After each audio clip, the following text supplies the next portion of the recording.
That's... oh, boy, that feels good. I needed that. I don't know if you've noticed, but I've been a little hug deficient in recent weeks. Whew, thank you for being here. Thanks for... I felt that one. Ugh. Sorry for the sphincter metaphor. But, you know, sometimes a spade is a spade, and a sphincter is a sphincter.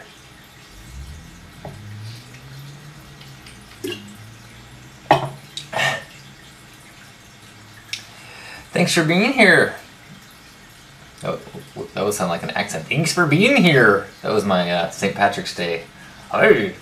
Have you ever noticed that when people do Irish accents, it almost sounds Jamaican if you listen to it too closely? Try it. I'm an Irish lad. Irie man.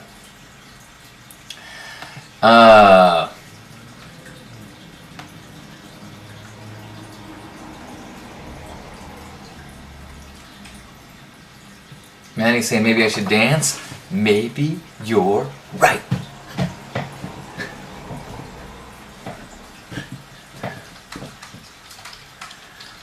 Although it's only going to be a chair dance because I've been having a little bit of a back trouble for a long time, actually. And to be honest, it's a thought that has been challenging for me. I find that chronic pain or physical ailments are one of the toughest things to overcome when it comes to, you know, being in joy. And because one of the problems is that it keeps you from doing other things like exercising. So like I haven't done yoga in 6 weeks because that's when I hurt my back. Maybe more than 2 months. So at least that.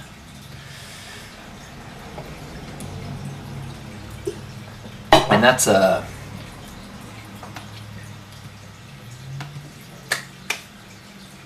sorry, that wasn't a Macarena, that was a bug. Life is Short says, it's time to get into festival shape. Yeah, I know, but it's hard without exercising. Although I've been on a little bit of a mini cleanse kind of thing lately where I've been off of coffee and I've been trying to boost up my fresh foods and decrease my refined sugars. I guess it's not a cleanse if I just reduce. I'll say it's been a mini diet, but it's not really a diet. Like I'm not trying to lose weight. It's more of a diet in the more true sense of a diet adjustment. What's in the can that I'm drinking? Proletariat tears. No, it's coconut water. Maui and Sons coconut water. And when I was growing up, Maui and Sons was like a surf brand. But now it's all coconut water. Wow, made from ground up surfers. Interesting.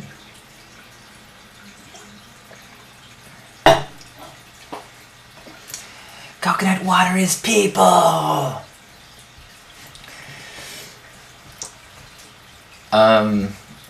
Back exercises rock. I'd love to do my yoga, except that my yogas would hurt my back. I can't.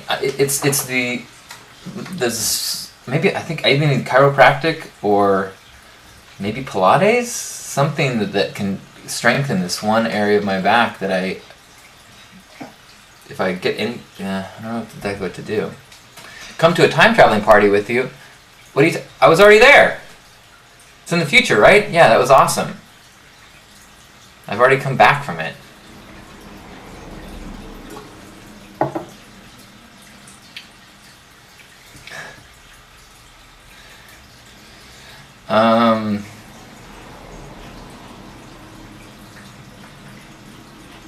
I stopped caffeine and put maca powder in my acai bowls, and it's quite a kick. That sounds like the kind of comment that would get someone to roll in their eyes in the Midwest. You put maca powder in your acai bowls? But then you put Budweiser over the top of it, so it makes it okay. I'm just kidding. That sounds delicious. Actually, is that how you pronounce acai? Acai, or something like that. Acai. I've been having fun with names lately because I've been living in the town of Oxnard which is right next to, oh, hi! Sorry, I have an inner 4-year-old. I will probably not be, actually I'll be on a train at 6 o'clock, so I will not be doing a Hug Nation. I doubt maybe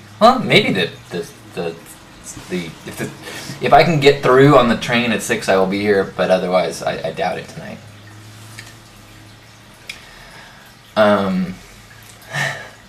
Pittsburgh. That doesn't sound like a good name.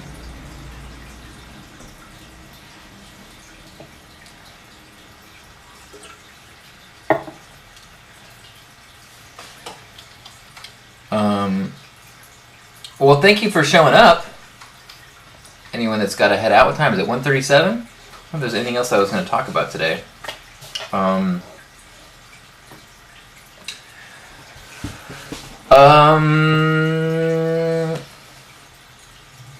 Oh, I also just finished Stargirl, which was recommended by Kaki, and it was super fun and awesome, and it's a book for kids, but is a really I've been getting a lot of messages lately about being different and kind of the pros and the challenges of that. And this is a really neat book about kind of the gift of being a different kid. And I loved it. I'm gonna pass it on to a beautifully different person, which is Piety.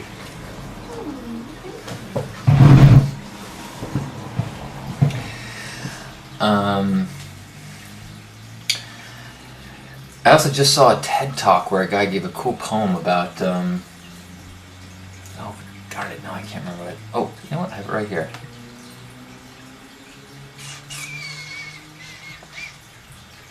Maybe not. Yeah. Zay says, any advice for my friend that just can't seem to love herself enough not to be depressed and seek happiness in men that treat her poorly? Well, that's like 3 questions in one.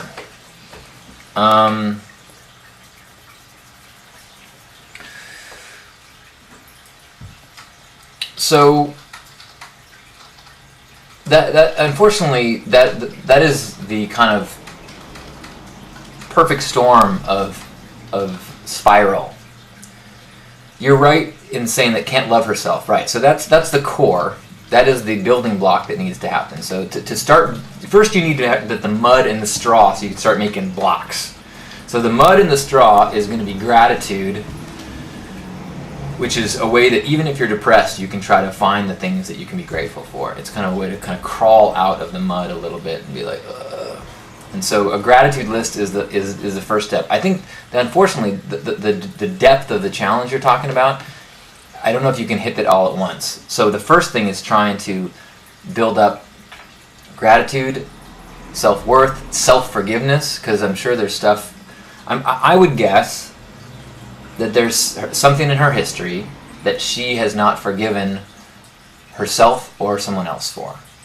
So she has been the victim of something. I don't usually like the word victim, but she has been has gone through an experience that she has beliefs that cause her to feel like she's damaged because of it, or she's unworthy, or unworthy of love. And so then the situations of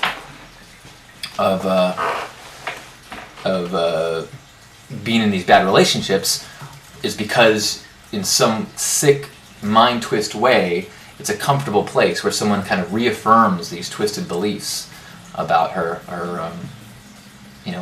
lack of, or the damage, the perceived damage, even though it's just a bad thought pattern. So I would say gratitude list and Byron Katie, if she's aware of it.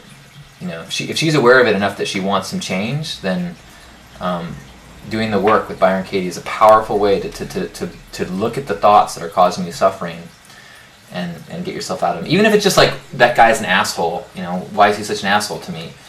If you do the work on that belief, it can help you to figure out things that you do have power over and how you can change that in yourself.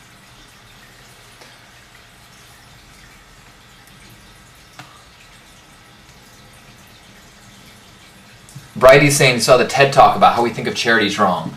That is a freaking awesome. That's one of the most powerful TED Talks I've ever heard. In that, between starting it and finishing it, it totally changed my mind about charities. So the overview, but you should watch it, is that. And I've been in this frame of mind where I get, and I've said it here, I get angry at charities that spend so much money on fundraising. Like, why do you send me all these stickers and DVDs and stuff like that? Like, I gave you $20 and now you're going to waste that money? Like, just give it to the people that need it. And this guy's whole thing is like, look, if you look at the way that nonprofits versus profits are run, a for-profit company is allowed to spend the money it needs to grow. This is boss mentality versus worker mentality, right? A boss knows it has to do marketing, it has to create infrastructure, has to do advertising, and if it spends $50,000 to make $1 million, that's great.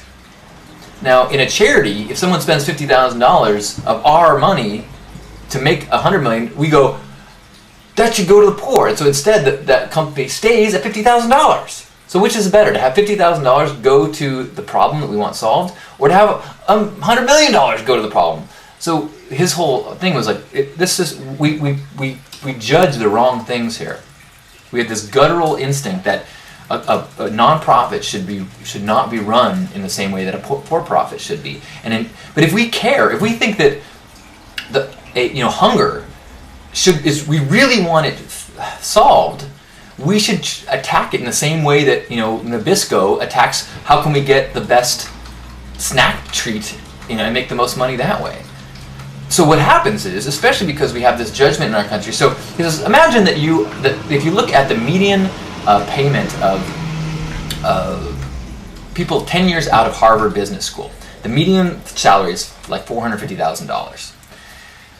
Now, the median payment of someone who runs like a large charity is like $150,000.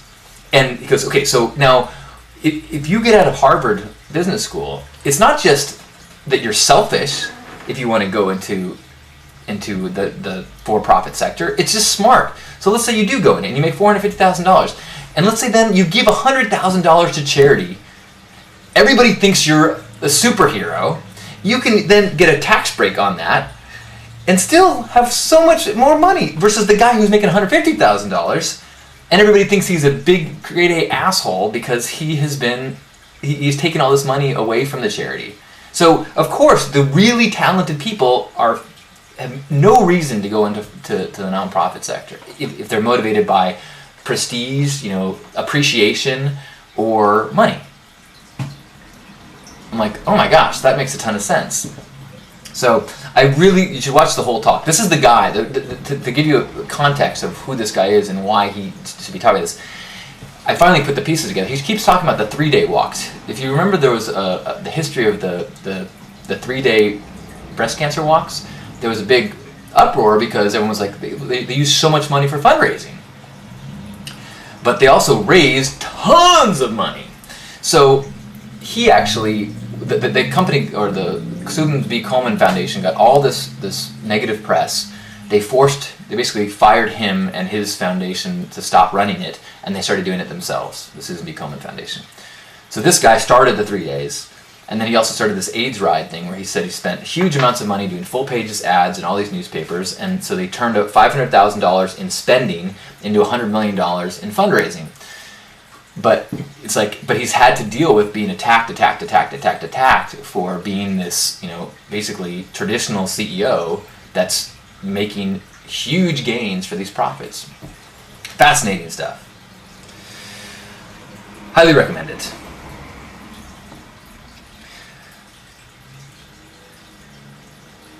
But see, as far as as far as taking a six-figure salary, it's that idea of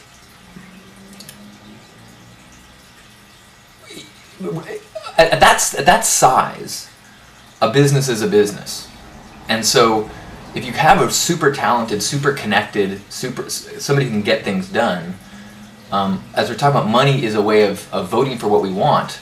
We should want to get the really talented people problem solving the problems we care about, not the ones that are just putting money into the stock options of Nabisco people.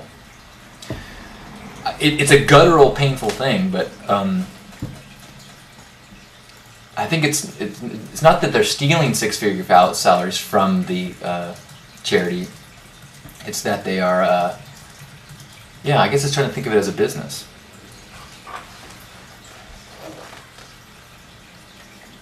Dana's saying, where should she settle? LA or SF?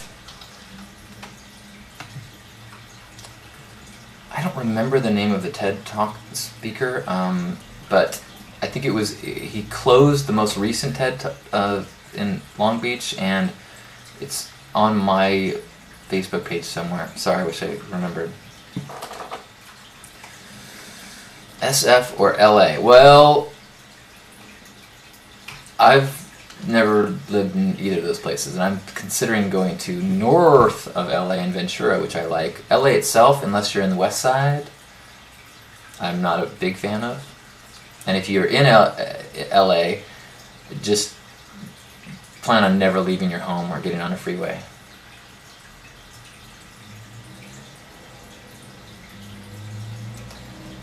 TID says, there was a story about making decisions. Flip a coin. If you like the decision, go with it. If you don't, choose the other. Good advice.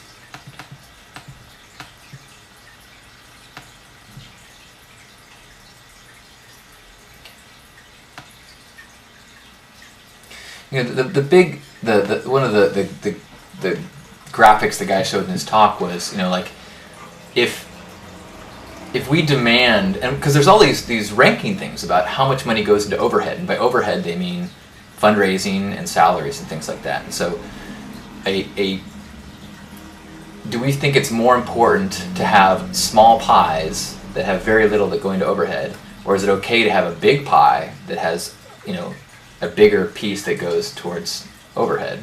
And if what we care about is how much money goes to the cause, which is a hard transition in your head, but if that's what we want, if we want, cancer research to get the most money possible, then the logical answer is we want as big a pie as possible to be addressing it.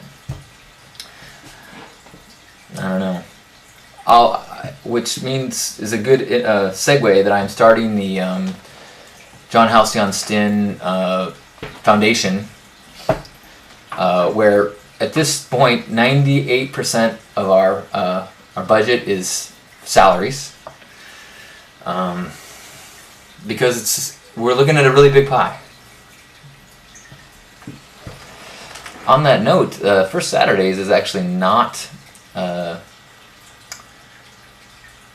has not got our approval yet from the government, so we are still a for-profit LLC, which means at this stage we're going to have to pay income tax, or corporate tax for last year, which is a little bit not what we were planning on.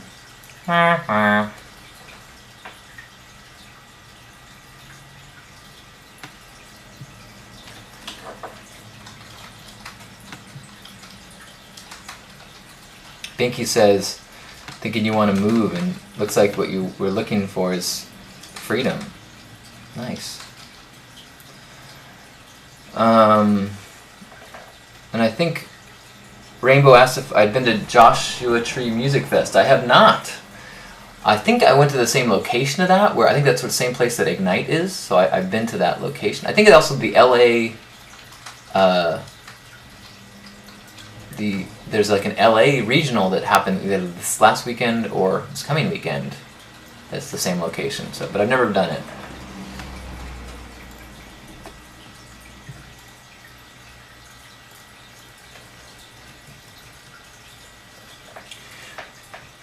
We have all we did have, as far as what we had for First Saturdays, we had all the things that you're supposed to have. And we had an advisor that helped us do all the paperwork, and they were like, this should be a no-brainer. Like, you guys are you actually are doing charitable things already. Like, this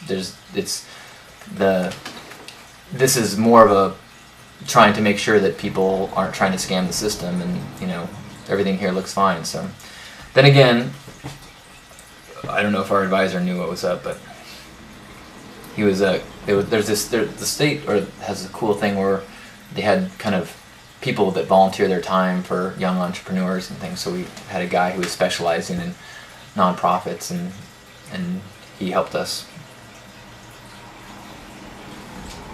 Will I be at Rain Dance? No. Bequinox, that's what I was talking about. Yes. That's next weekend? Sweet.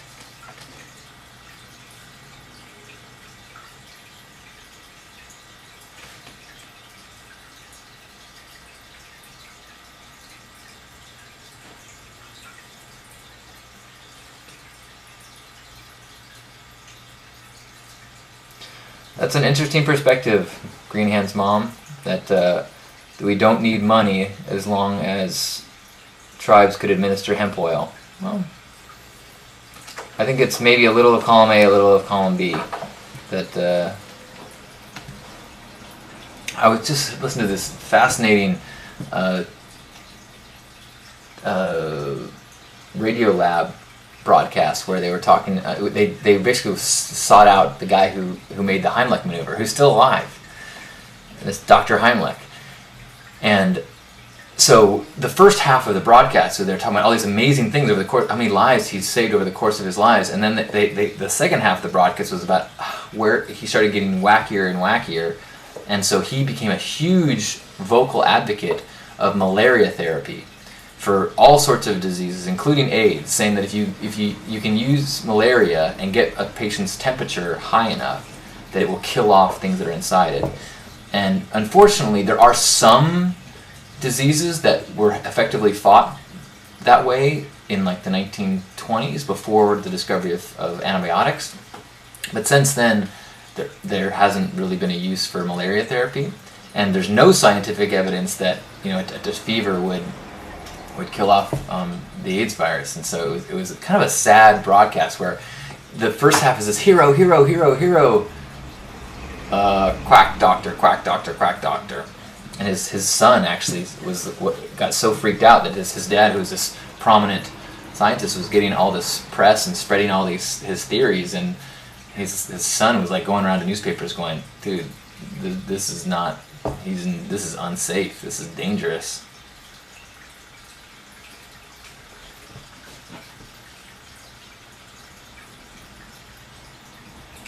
Have I read the United Nations study on happiness? No, I have not.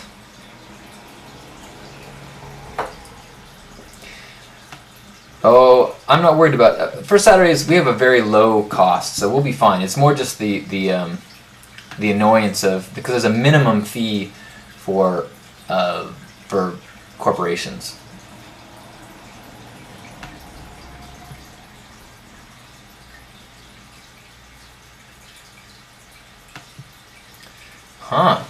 And the United Nations says happiness is determined by money.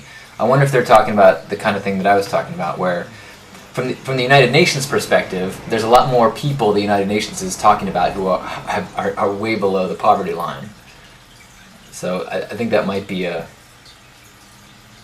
Oh yeah, but only if you make less than $2,000. All right. Well, that's, yeah. Exactly.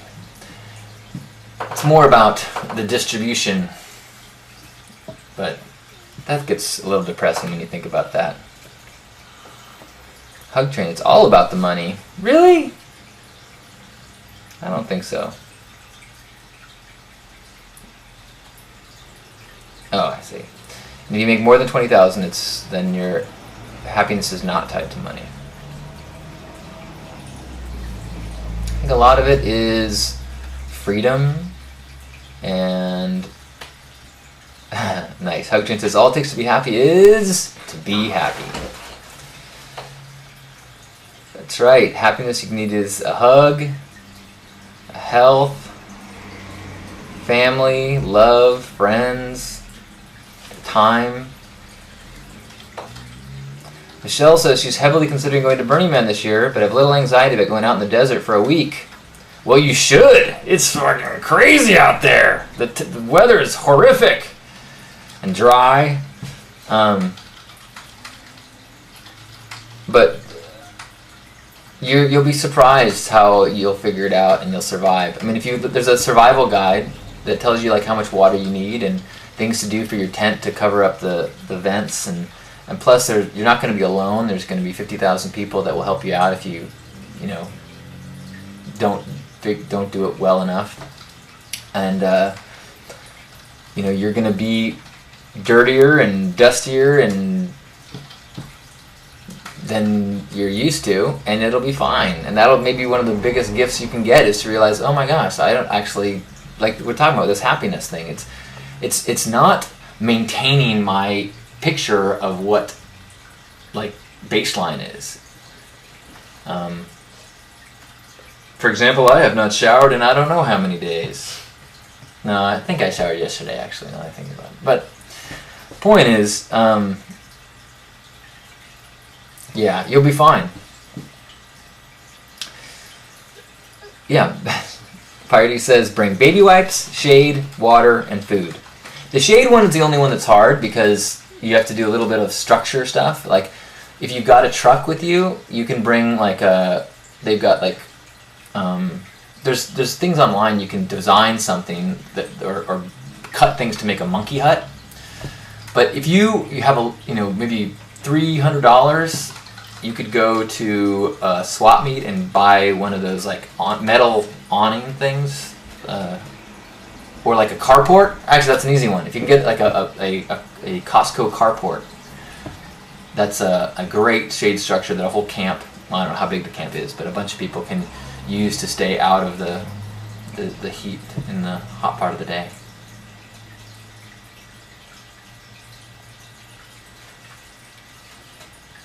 Hexayurt. Hexayurt is a lot more effort, but yeah, it's a great solution if you're handy.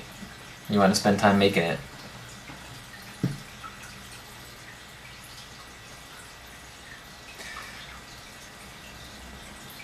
Yeah, so people are just, there's a ton of solutions, and plus part of the fun will be getting in on the message boards and the ePlaya and trying to meet up with burners that are close to you and ask questions. And so I would say that's, if you haven't already, go to lustmonkey.com, and that has a ton of videos that I've made with tips and tricks, so that have more specific things to do that will make your trip better.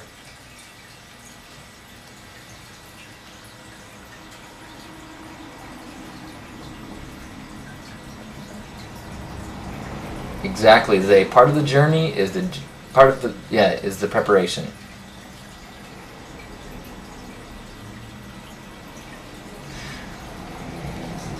Thank you, Redskin.